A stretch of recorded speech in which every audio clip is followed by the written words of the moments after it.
Welcome back, everybody. Let's just continue on. So I have my virtual machine here. It's running. The installation process is complete. I didn't take any screenshots, nothing special there. Just let it finish till the end.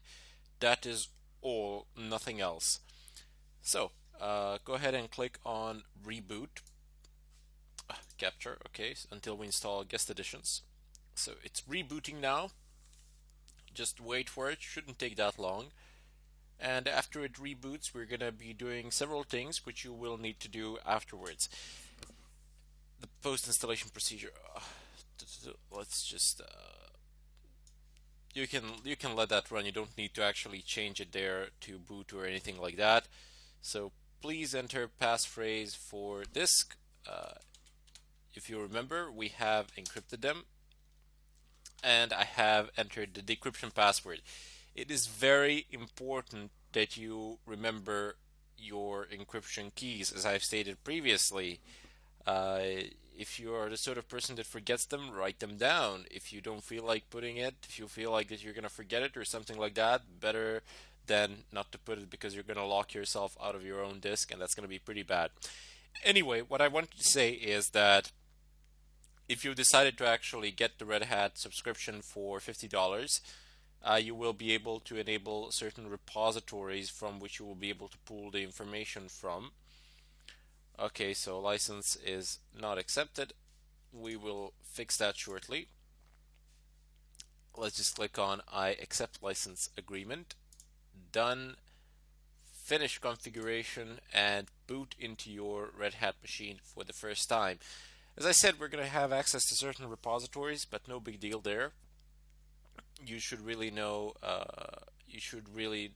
like know how to do this, primarily because tomorrow when you're managing Red Hat systems, you will need to enable individual subscriptions for machines and what machine has access to what sort of packages from the Red Hat network.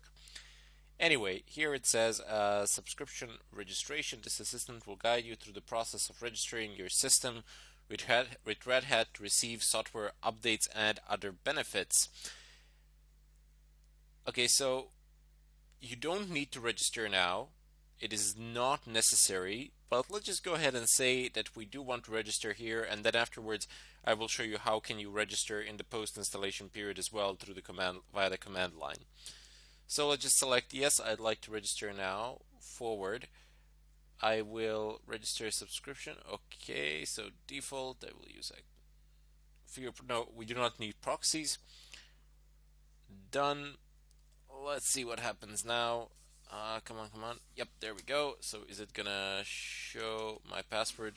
No, it will not. So login name, I believe it was Creator69. So original, right? And I even misspelled it. There we go. There we go with that as well. So just type in the username that you have created on the Red Hat website through the process of registration, and then use the same password, no problems. If you forgot it, of course, you can go to Red Hat and say forgot password or something of a kind, and it will reset it to your email or something. So please enter the following for the system name. Okay, we don't actually need to do that at the moment. We can just leave it at default. Done. So subscription management registering. You will only be able to do this if you actually bought the license itself for 1 year, where Red Hat provides updates, maintenance, and support. Well, not maintenance, sorry. Provides updates and support, which is very nice. As I said, you can at all times just go over to the website and basically start a chat, and they will help you out with pretty much everything that you need. Okay, so Red Hat Enterprise, Linux Desktop, still support, type virtual, quantity 1, done. Go for it. Attaching subscriptions. This should finish up shortly. Oh, by the way, okay, so it's finished actually before I had the chance to show you, but it doesn't really matter. I have the command standing by. Here's what I want to show you basically. there are these two commands which you can use in order to register yourself from the command line on a system which has already been installed. So random guy shall now log in for the first time. No, don't do this to me.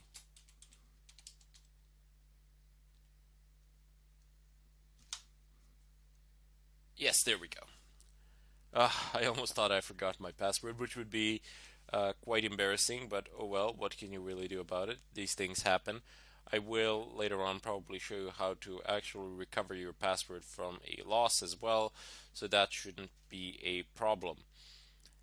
Excellent. So we have booted into Red Hat, and you can see it's a relatively simple desktop without that much configuration. So capture. Yep. So I'm just gonna leave it here with English United Kingdom. You can change it to whatever you wish, of course. You can add additional keyboards here if you would like, but no, I don't need any additional keyboards. Okay, so you can also add some accounts here on the cloud, but generally not a bright idea if you're gonna to link your Facebook account or something like that. Just like here, if I say add account, let me just show you. You can say Google. Oh, no, don't do this to me. Add account.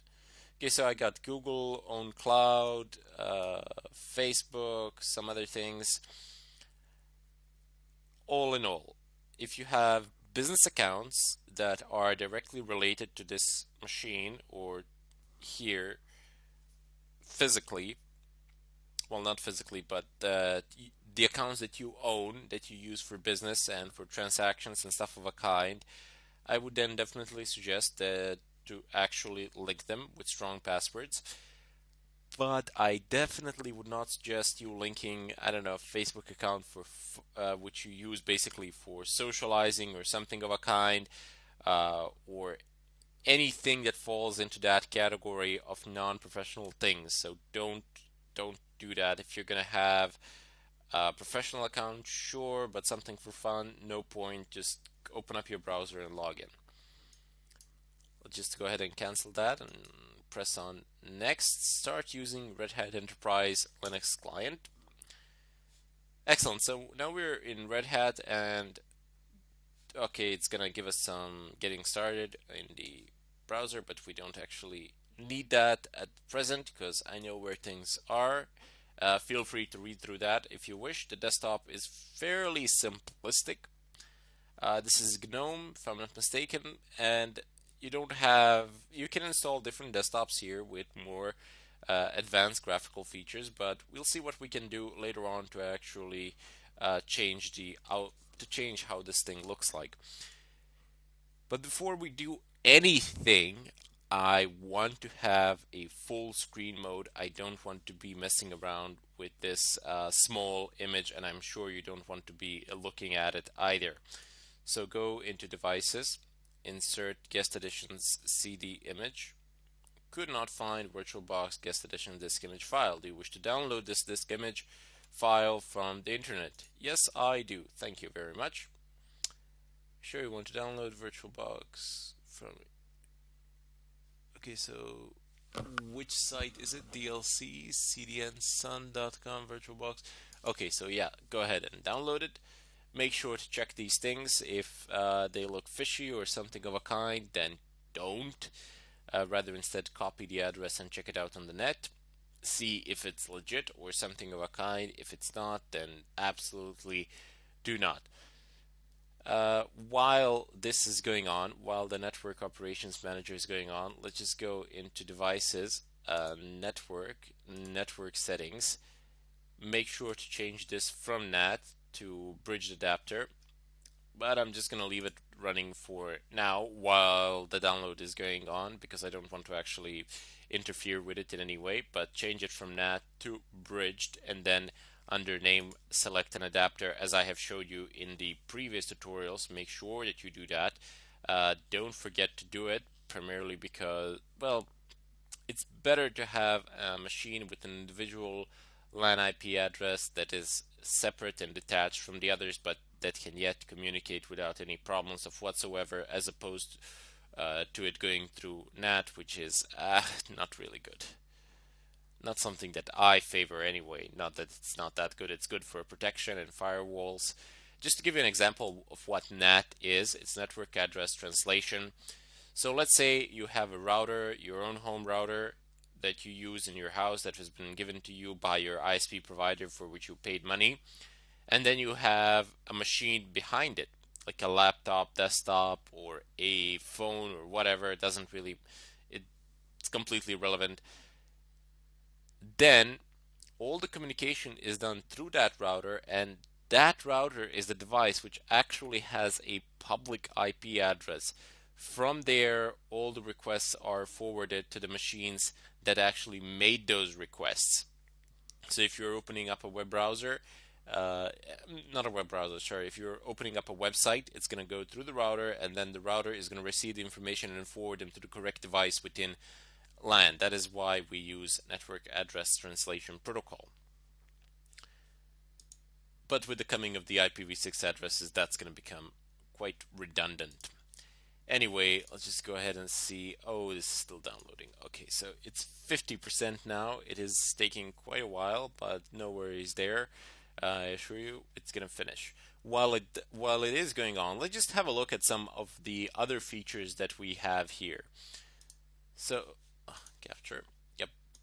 So this is where your name is displayed, and you can play around with notifications, and this is also where you click when you want to turn your machine off in terms of GUI. Into settings and other things we will get into later, but for the time being, let's just go over some of the basic options that you have here. So we got settings, we got logout, we got lock, we got power off.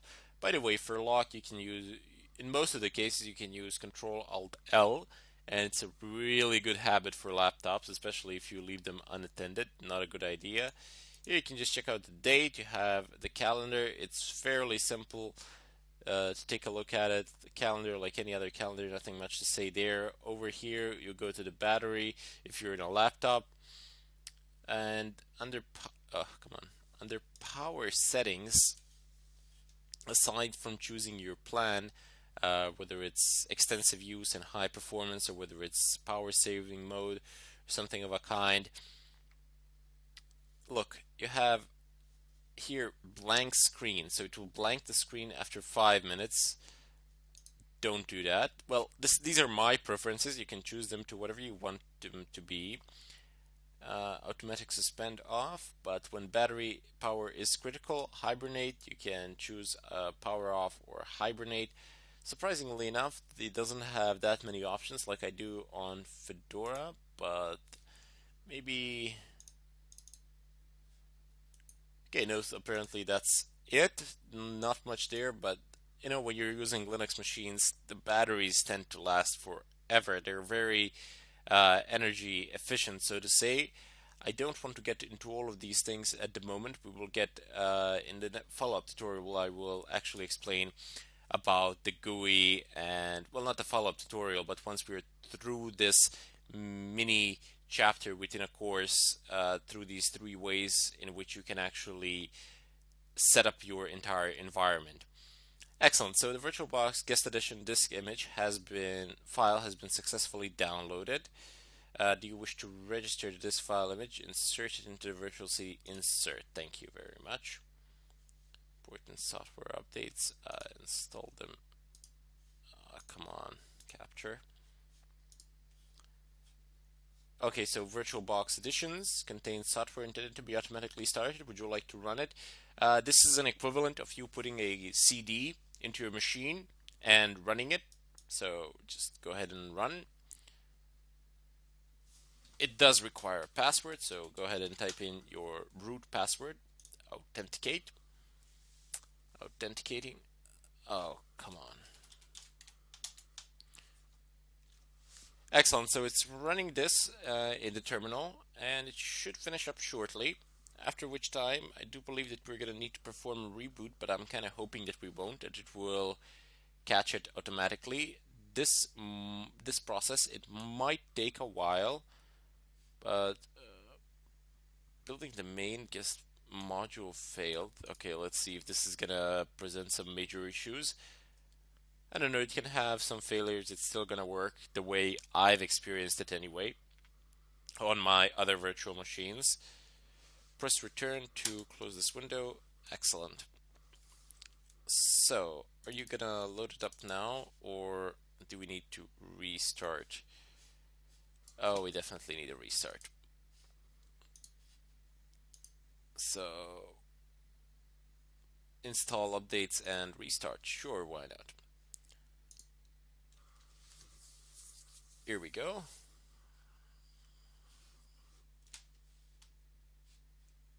Okay, I don't want to capture. Excellent. So let's just wait up until it boots and see what happens. Remember, we are looking for a full screen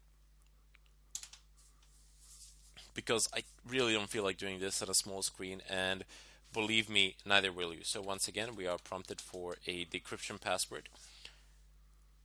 And there you go, it's booting up again. The boot process is not that slow, it's relatively fast. There are some updates that have been applied as well, but we will need to perform additional checkups on this, and these systems need to be updated quite frequently too.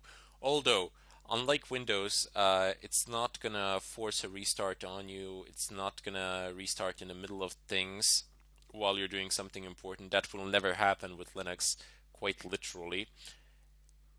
And pretty much you do these sort of updates manually with the packet managers on regular basis, pretty much on daily basis. There are small updates, although the updates for Linux are generally never big as updates for Windows, so it's going to take you a very short amount of time to fill them up. And it doesn't take like a process of ages. When you reset the machine, you get that spinning circle. It says, please do not turn your computer off until the updates apply. Oh, that's a killer. It can be a bit annoying, but oh well, what can you really do about it? Not much. If you want to apply updates in Windows, that is what you have to do, but in Linux, not so much. Let's see how far this is. Come on, please. Okay, so it has popped a little bit, but still gonna take a while, so I'm just gonna pause the tutorial here and we will continue on in the next one so you don't have to wait for this to be over. Anyway, I bid you farewell until then.